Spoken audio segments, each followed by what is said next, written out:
कल्पना कीजिए, एक घना जंगल, चारों तरफ अंधेरा, धुंध और सन्नाटा, जमीन पर पड़े कटे हुए हाथ।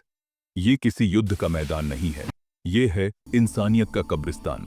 आज हम आपको एक ऐसे शासक की कहानी सुनाने जा रहे हैं जिसकी क्रूरता इतिहास के सबसे खौफनाक अध्यायों में दर्ज है।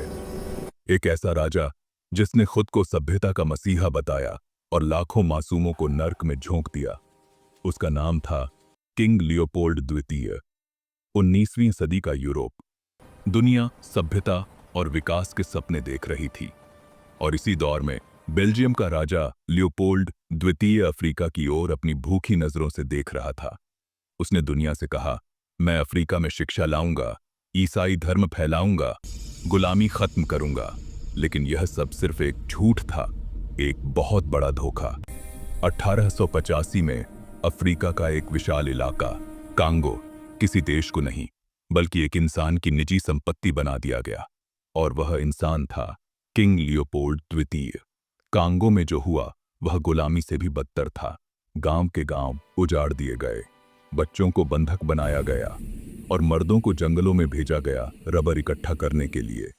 एक तय कोटा था, अगर रबर पूरा नहीं हुआ तो सजा मिलती थी, और वह सजा मौत से भी भयानक होती थी। लियोपोल्ड की सेना फोर्स पब्लिक हर गोली का हिसाब रखती थी। अगर कोई सैनिक गोली चलाता तो उसे सबूत देना होता था कि गोली झाया नहीं गई।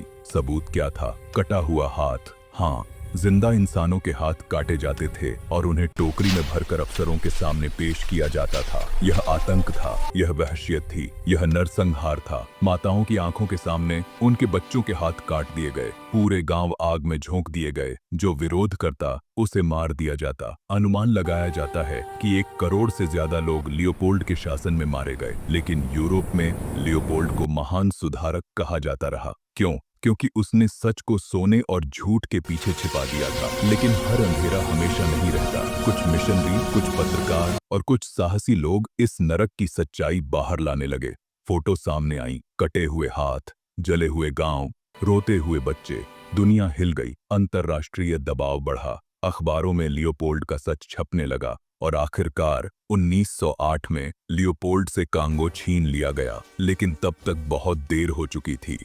लाखों जिंदगियां मिट चुकी थीं, एक पूरी सभ्यता टूट चुकी थी। लियोपोल्ड द्वितीय बिना किसी सजा के मर गया, अपने महलों में, अपनी दौलत के बीच, और कांगो अपने जख्मों के साथ अकेला रह गया। आज भी कांगो की मिट्टी में उन मासूमों की चीखें दबी हैं। यह कहानी सिर्फ इतिहास नहीं है, यह चेतावनी है कि जब सत्ता, लालच और झूठ एक साथ मिलते हैं तो इंसान सबसे खतरनाक जानवर बन जाता है।